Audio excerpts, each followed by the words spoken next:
Court of Appeal. We have 4 cases on the oral argument portion of our docket today.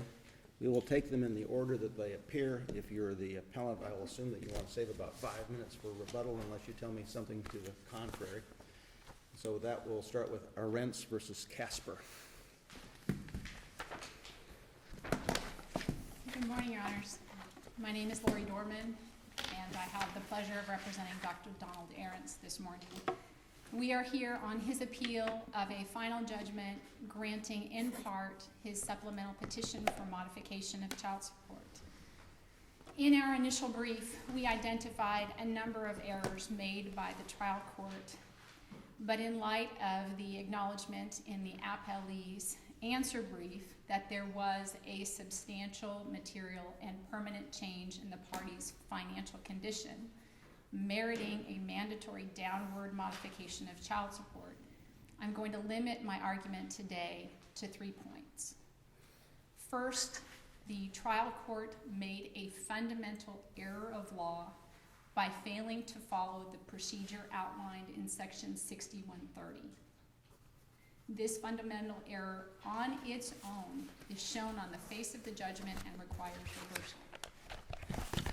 My second point this morning is that the trial court's decision to modify Dr. Erens' child support by only 5%, given the evidence that was presented, was an error and was an abuse of discretion. And finally, I'm going to discuss why we need to have the case remanded to the trial court. And one of 2 things needs to happen. Either the court needs to accept the evidence that was testified to by Dr. Erens' expert, or the case needs to be remanded and reopened so that the parties can present new evidence as to their current financial condition. I'm going to start with the big question here, and that is Section 6130. And before you get started on that, sort of as a central theme that concerns me as well in this case is that your client, during the original divorce proceedings, for better or worse, chose to self-represent. And so we're looking at modification issues in a situation where the oddity is that he agreed to things that were probably far greater than he would normally have been required to do had he had a lawyer or gone in front of a judge. So he ends up with at least a small amount of permanent alimony that odds are he never really would have had if he'd had a lawyer, and then he ends up with child support the first time around that is several 100% probably higher than what he was legally obligated to do. So when we come into a modification with someone who's agreed to kind of go outside Chapter 61 and be more generous, it's confusing to me as to how we analyze that. So. And that makes 2 of us. Okay, so what the case law says is if you agree to child support that is greater, or in fact probably is less than the amount of child support than you have to agree to, then when you come back to court, you carry a heavier burden when you're seeking a modification. There was an acknowledgement at the outset of trial that there had been a substantial modification. So he met that burden when he walked in. So what the court then has to do is decide, okay, if he was really generous up front, does he have the right to go back to child support guidelines? And that's not what was asked at the trial court. So yes, he had a heavier burden, but he carried that burden because he had this agreement. He agreed to pay an absolutely ridiculous amount of child support. But because he was generous at the time, he can't be forced today to pay something he can't afford. And I think a great example of this is, if I agree today to give you half of my income and I earn $1 million, can I live on $500,000 a year? Damn Skippy, that would make me really happy. But if tomorrow I get struck by lightning and I can't work and I'm living on Social Security wages, I can't afford to give you 50% of my income now because I'm only, instead of earning $1 million, I'm only earning $15,000, and I can't live on $7,500 a year.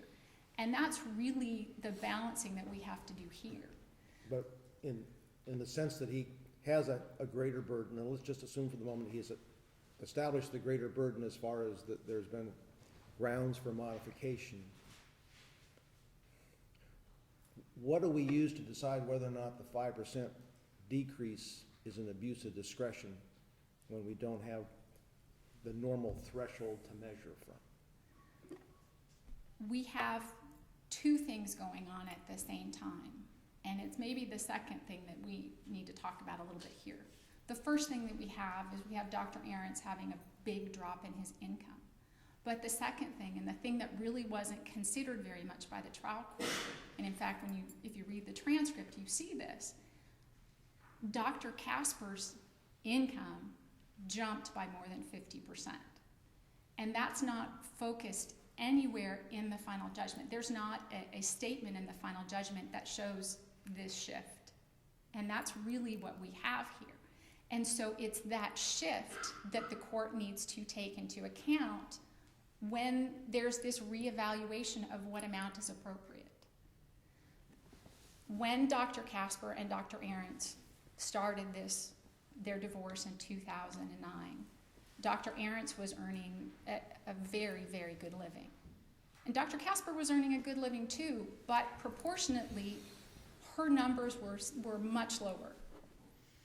But in 2010, 2011, 2012, Dr. Casper's income increased, and there's no dispute about that. And under 6130, you have to consider the financial circumstances of both parties. And the trial court didn't do that. There are two things that trouble me about your clients, the evidence about your client's income decline. One is that it appears that there was considerable evidence to call into question many personal expenses he was running through his practice. The other is that there appears to be an allegation and support for it that the year after he filed his petition, his income actually went up, not down. Help me do something with that. Okay, so first I'm going to point out that with the supplemental petition that was filed, the only time for which we were seeking a modification was 2012 forward. So with that second part of your question, I'm going to deal with that because it's the easiest. With that second part of your question, you said his income actually went up. It looks like it. It did. Yeah. There's no question. It's undisputed that in 2010 and 2011 he earned more money. There was an explanation given as to why he earned more money during that time.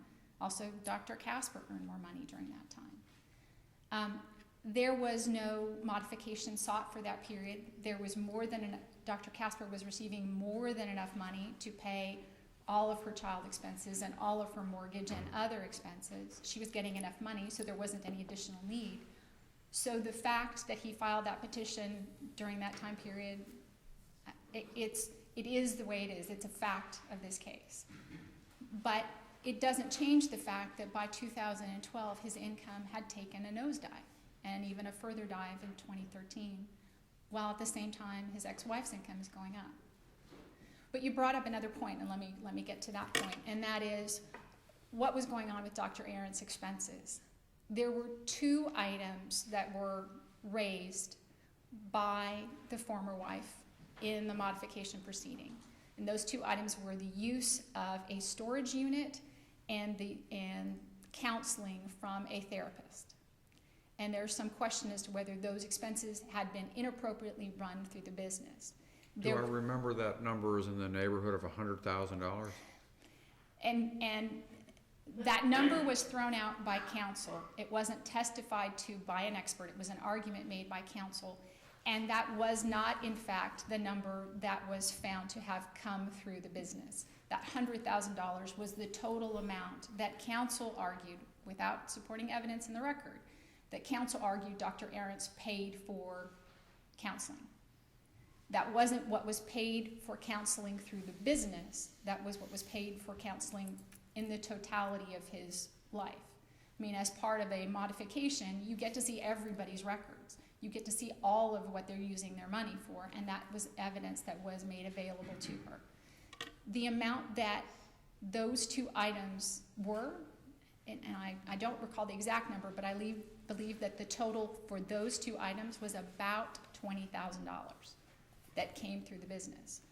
When the former wife did her calculations, when the former wife's expert, did her calculations, she put those numbers back in, and even adding those numbers back in, she still found that Dr. Erens had a 13% reduction in income for 2012 and a 27% reduction in income for 2013. That's with her, assuming those expenses were improper, that's her putting those numbers back in and finding that those numbers, in fact, were income to Dr. Erens, not proper deductions for the business. Her expert still found that he had a 13% drop in 2012 and a 27% drop in 2013. One of the reasons I submitted an appendix to the court was because of how much financial evidence was in the record, and I wanted the court to see the financial exhibits, the summaries that were presented by both of the experts. And so this 13 and 20%, 27% number, those were what the former wife's expert testified to. Those were the drops that she found after she put back in everything that she believed was income, including the expense for counseling and including the expense for the storage unit. So I'm going to circle back to my argument a little bit, if that's okay with the court. And I want to talk about 6130. And I think it's important that the court has acknowledged that we have a little bit of a different case here because of the fact that Dr. Erens agreed to something that was inordinately generous. But the law under section 6130 says that we must engage in a process in order to determine what the appropriate amount of child support is. And even if you've agreed to a big amount, we still have to go back to this process. And our trial court did not do that. That process requires a determination of what the party's gross income is, what the party's net income is, and then we take each party's numbers of net income, mush them together, and come up with a total as to what their combined net income is. And we say, okay, based on that combined net income, this is what is owed for child support. This is the statutorily, presumptively correct number. Now, we know in this case, and the court has pointed this out, this is not a statutory guidelines case. That's not where the discussion ends. We don't get to stop at whatever number the statute says is appropriate. We have to engage in further analysis. Do we actually have a guidelines worksheet for the time of the original judgment that was on the MSA? I believe there was one submitted at the time. I don't recall reviewing that or citing to that as part of the evidence, but I do believe that there was a child support guidelines worksheet prepared. If we extract what I'll call the extras, the education and some of those things from child support, does the 5% decrease, is it close to being equal to the decrease in the calculation amount between the two time periods? If you understand what I mean. Yes and no. Yes, Okay. I understand what you're saying, and no, the answer is not. It's not close. Okay. And I don't think you can jump to that hurdle without doing those calculations. And the trial court didn't do those calculations. In 2009, there was all of the paperwork that was prepared in connection with the divorce was prepared by the former wife's attorney. So whatever she prepared, Dr. Erens signed. And I will acknowledge that I looked at that marital settlement agreement. It was brought out in trial, so this isn't any surprise. I looked at it, and I think I charged $28 for looking at that. Maybe it was $56, but it wasn't a whole lot of money. But Dr. Erens didn't have me, because I was the corporate attorney, or anybody else represent him, which is why throughout that marital settlement agreement and the amendment of that marital settlement agreement, it says Dr. Erens is representing himself. So whatever documentation was submitted, that documentation was prepared by the former wife's attorney. I didn't get to say all the things that I needed to say, and I know I'm about at my 5 minutes, but I think that what we need to do here, and I'm sorry, Judge, did you have? No, go ahead and talk, and then I'll ask you one question. Okay. What I think that we need to do at this point is to have this case go back to the trial court so that the court can go through the math and that the court can look at what, in fact, the parties have available to them today, what their financial resources are today. The court ended its look at 2012.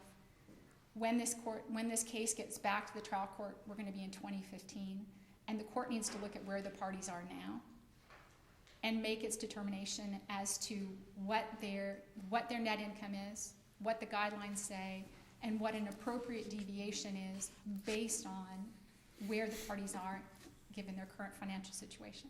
And the question I was going to ask you then is, in recognizing the 5% downward departure, or the decrease that took place here,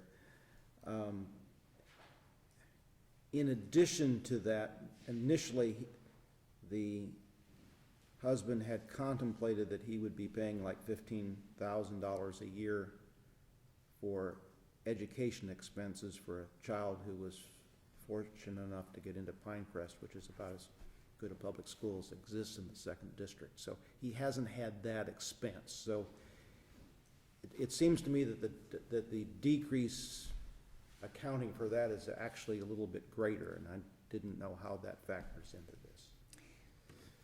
And I'm going to circle back to, and I feel like I've said that twice already, I'm going to go back to my example where I talked about me wanting to give you half of my money and how generous I can afford to be because I'm in such a good financial position when I'm making $1 million, which, by the way, Dr. Erens never was making.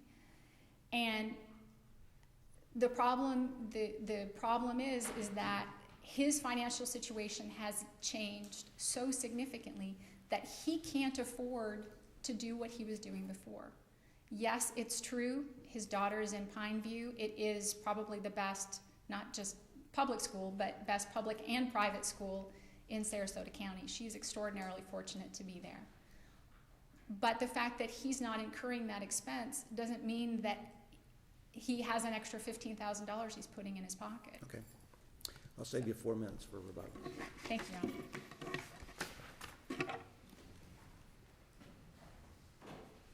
Ms. Flaherty? Good morning. Angela Flaherty on behalf of the former wife and the appellee, Elizabeth Casper.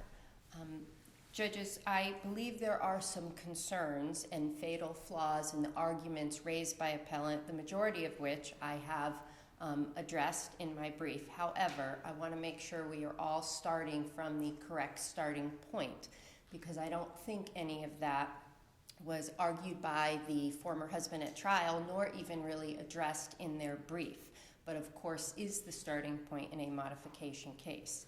In 2009, when these parties entered into their marital settlement agreement, the husband was earning approximately $279,000. The wife was earning approximately $85,000. The child support guidelines at the time were $1,383. Those guidelines were introduced into evidence by the former wife. The former husband never introduced any guidelines in the trial of this matter as to what the starting guidelines would have been. You're talking about the trial of the modification proceeding, not the... Yes, sir, correct. The original was a stipulated MSA situation. The original was a stipulated marital settlement agreement where within not only, it was two. There was an original marital settlement agreement. The parties then went back, readdressed various issues in the marital settlement agreement, and have a second reaffirmed settlement agreement. And in both, the child support numbers and agreements are the same. So it's not only agreed to once, it's reaffirmed a second time. And originally, the former husband alleged he did not have legal counsel.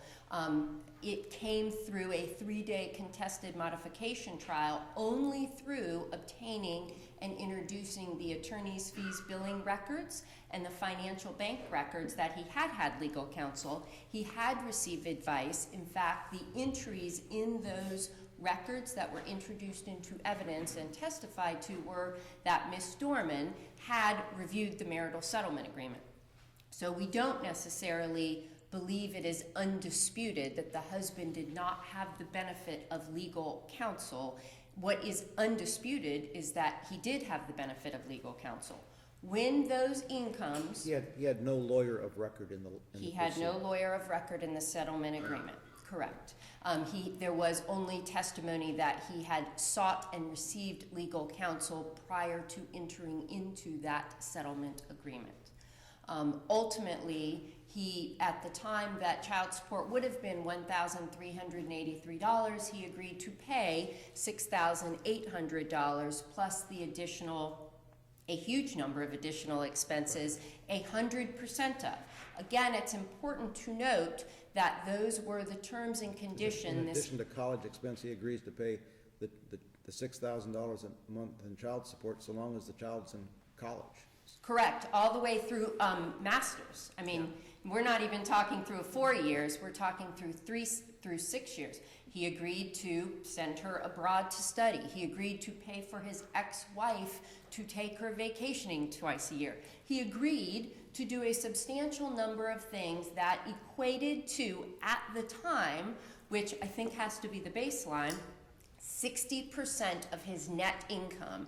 He knew 60% of his net income, pursuant to his financial affidavit, the guidelines, and his marital settlement agreement, he knew would be going to this child. That did not include, which is a question you asked earlier, the $15,000 per year in private schooling. That would have been more than 60% of his net income. The other important factor to address, both in the overall financial circumstances of the parties as well as this financial hardship they're trying to allege, is of that $6,800 a month the wife receives in child support, $4,600 of that goes to pay the mortgage on the marital residence, which the husband still owns. When it is sold, he will receive 1/2 of that house back. And how much is the mortgage on that house? $4,600. So $2,300 of it essentially is a payment monthly for an asset that he's a 50% owner. Correct. That he will receive the benefit back for. That became important for any number of reasons. A, it gave some insight as to why we were agreeing to a certain amount of child support. And again, that makes the 5%, if you discount that quantity of money, it makes the 5% an understatement as to what the reduction has been. Yes, sir, exactly. And those were issues. It's not as if just after the fact we're trying to come up with defenses.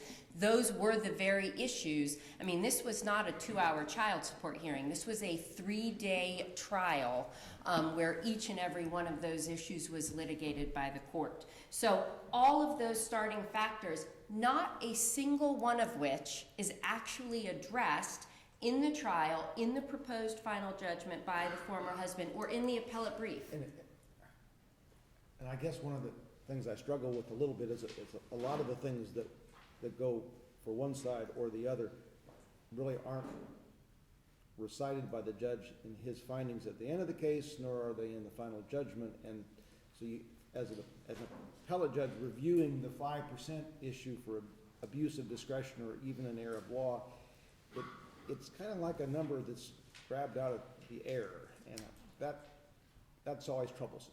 And I believe that I can help, hopefully, the court address that issue. What we did do in our appellate brief is take every single provision of the final judgment and support, and then cite the court to the support in the record that supports that finding. I do believe that the court said in its final judgment, and clearly we have pointed out in the appellate record, here is the record that shows these were the financial affidavits of the parties at the beginning of this trial, at the beginning of the case, at the original final judgment. These were their financial circumstances. These were their terms of their agreement. There was a chart, Judge, which I think is very helpful, and when the appellate court is trying to find support in the record for and reasoning for the lower court's final judgment, which I believe, pinpoints at least implicitly, if not explicitly, at the temporary relief hearing in December, less than 30 days prior to trial, there was a substantial amount of evidence introduced, including an evidentiary summary that outlines each one of those numbers we are talking about today. The incomes of the parties, gross and net, the child support guidelines, all of the expenses that are being paid by the former husband on behalf of the minor child. Those records during the trial of this matter, and both parties acknowledge it in their briefs, the trial court took judicial notice of all the evidence introduced 30 days earlier, so as to not just have all those same records introduced at trial. Those numbers, those comparisons, the questions of where those numbers came up from are all right in that evidentiary summary in the record. And so you start with those numbers in 2009, and then you jump forward and compare. Where there are a couple dates I want to pinpoint and address with the court to be looking at. When there is argument here today that we never asked for a modification until 2012, that's just not supported by any of the trial testimony or the record. This final judgment was 2009. In 2010, 12 months later, less than 12 months later, the husband files a supplemental petition to modify, swearing with a financial affidavit that his income has decreased. That was not truthful. That's ultimately one of the many issues that came out in this trial. When he said, I can't pay these expenses, his income had increased $100,000. It had gone from $279 to $371. And up and until the day of trial, up and until they submitted their proposed final judgment, he was asking for a retroactive modification of his obligations, even though 2 of the years his income increased. And you'll see findings to that effect in the final judgment that basically say, hey, even if he would have been entitled to this modification retroactively of 5% these last 2 years, he would have owed way more money the first 2 years of his pending petition to modify. So what the court then did is compare 2009 to 2012, the last period of time the husband provided any financial documentation. We then ran the guidelines and compared, and the final judgment has these findings, and you'll see it replete in the record and in the appellate brief. The percentage, the original basis was, hey, here were the guidelines, you agreed to pay this amount of money based on this income. Now, here are the guidelines, this is how much a percentage increase to equate to it. That is your correlation. That's where your 5% comes from. And I do think the final judgment says that. And you see the judge through the transcript making those questions and concerns to the former husband, just as you have done. Why are we here calculating guidelines when this isn't a guideline case? You agreed this wasn't going to be a guideline case. And at the end of the day, we're not talking about a husband who went from $1 million to $500, as the analogy was earlier. Talking about someone whose income went from $279 to $269. And you're not talking, the law specifically says you don't do a percentage of the husband's income to determine. All of their brief says, hey, the husband's income decreased X percent. The wife's income increased X percent. That's what the guidelines are for. That's what the starting basis is. The basis of the guidelines includes net income and gross income of both parties and compares then to now, that is the 5% reduction, the change in the guidelines. All of the child's needs are the same. You then, lastly, have some huge credibility issues with both the husband's expert as well as the husband. The husband's expert credibility was not necessarily that he wasn't credible per se, it was that he wasn't given any of the correct financial records to make a credible analysis, as compared to the wife's expert, who had all of the records, not just what the husband chose to give his forensic accountant.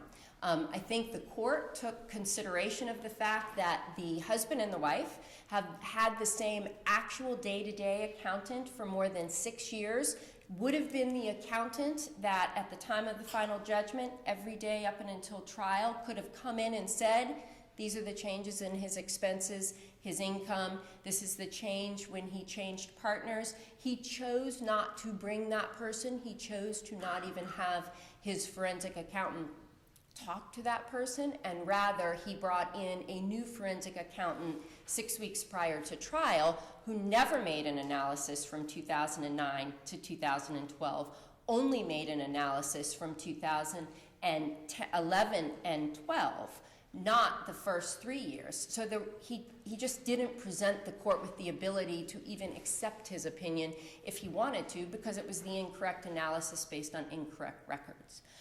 Whereas the former wife's forensic accountant, who really was just a CPA, she wasn't saying this is his income. She was saying here are how his financial circumstances compare year to year to year.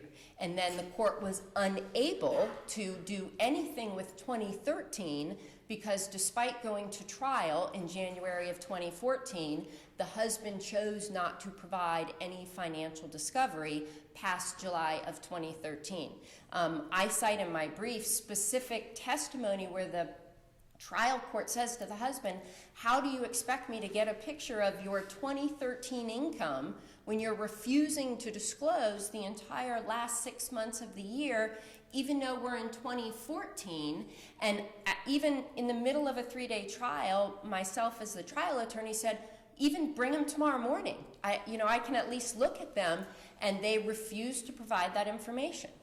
The trial court was well within its discretion to say, nothing you've given me for 2013 is competent, substantial evidence of your true 2013 income that's any different than 2012, and the only records you've given us show, despite your assertions otherwise, despite the assertions in the brief, you have no debt, you've gone no debt doing this, and you've increased your retirement accounts. The last point very quickly, Judge, the $100,000 I want to clarify. In the brief, what that $100,000 is, $80,000 in attorney's fees and costs paid out of the business account for non-business expenses. They were related to the divorce case, and the $20,000 was the storage fees and the counseling. That's what made up the $100,000 in additional personal expenses paid out of the business account. We believe the lower court's final judgment should be upheld, and no legal basis to do otherwise has been presented to the court. Before you sit down, you have a motion for fees. I do, sir. I don't honestly know what has happened on any comparable motion in the trial court. Is that?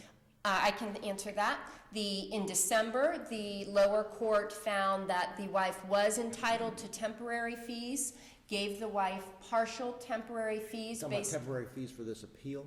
No, and I think I was going to lead up there. We then at the lower court reserved jurisdiction on the attorney's fees. I believe they granted the wife's fees reserved on the amount, and then our basis for fees now is both all of the statutory factors in 6116, including the husband's ability to pay the wife's need and the reasonableness of the litigation. Those were the bases of the motion we filed, if that answers your question. And you're, I think, looking then for what we would call a Rados one, or remand Yes, to sir. the trial court for entitlement, both Yes, sir. entitlement and amount. That is what we're looking for, and that's what we had at the lower court, and we were going to wrap it all together. Okay, Thank you. thank you.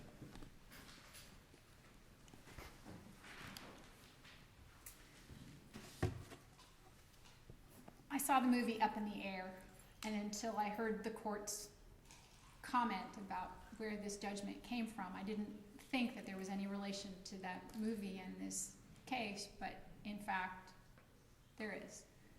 And that is the number that the lower court judge picked, that 5% number, came from out of the air. There is nothing in the final judgment that shows that the court did anything other than incorporate what was in the former wife's proposed final judgment and arrive at that 5%.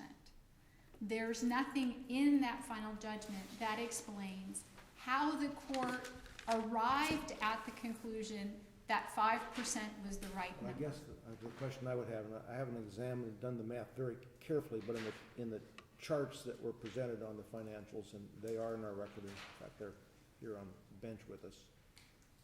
Can a reasonable judge go through those charts and come to the conclusion, actually, it's the other way around, could no reasonable judge come to the conclusion that 5% was the right number based on that information? I hate questions that have negatives That- in it- places where they make it more I complicated. just have to ask questions. So, okay, that's one for you. The answer to your question is no. No reasonable judge doing all of the math and doing all the calculations based on the evidence that's before the court at this moment in time could have determined that a 5% reduction, given all the changes, was appropriate. Because that 5% reduction that counsel talked about and that counsel argued only included half the picture. It only included Dr. Erens' income. It never took into account the more than $50,000 increase in Dr. Casper's income. And that's the problem. That's the problem. The reason it's a problem is that 6130 says you must look at the financial resources and ability of both parties. And I know that the focus at trial, just as the focus here from the former wife, was on what Dr. Erens was earning. And there was almost no discussion in any of her cross or in any of her case in chief about how much better Dr. Casper was doing. But that's what makes this different. There was a discussion about the numbers, and actually I'm going to grab my brief quickly. There was a question about how much Dr. Casper pays versus how much Dr. Erens is paying.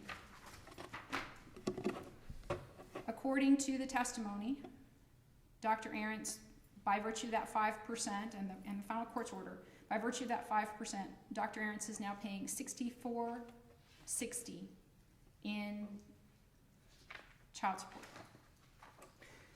We didn't bring it Dr. up during the front end, but what about the fact that this is kind of an No, odd this- case in that about $2,300 of the payment is what I'll call a savings component for the payor as compared to the recipient? But it's not really a savings component for Dr. Erens, because it's going not to- like it's money he can use. It's going off, but, well, it's a long-term investment. He owns 50% of a house. When it's sold, he gets 50% of the house because he's paying 50% of the mortgage through his child support. Can he use any of that 50% today to help pay his I rent? can't use the money in my IRA right now either, but I wouldn't say that it's valueless. And to the extent that he does not have access to that money, he can't mortgage Dr. Casper's house. He can't use that money to pay any of his other expenses. And it's not $2,300 that he's saving. It's not, because a huge part of that is not equity, it's interest. Interest on an investment. Right. Yeah. And so what Dr. Casper is actually netting here is a free house. It's not just from Dr. Erens' perspective, it's how does this affect Dr. Casper? Dr. Casper has the ability, should she choose to do so, to sell her house, move into a lovely house for herself and her daughter, and she doesn't have to have a mortgage payment at all. If she did that, should she still get this huge windfall? I mean, that's all in her control. I mean, why would she ever change her lifestyle? Why would she ever do that, since Dr. Erens is obligated to pay this from here for the next 12 years? I mean, however long his daughter decides to be in school, he's on the hook for that. All right, you need to wrap it up. Okay. Thank you very much for your time. I appreciate you allowing me to make this argument, and I hope you have a nice holiday. Thank you. Thank you. Next case on the docket is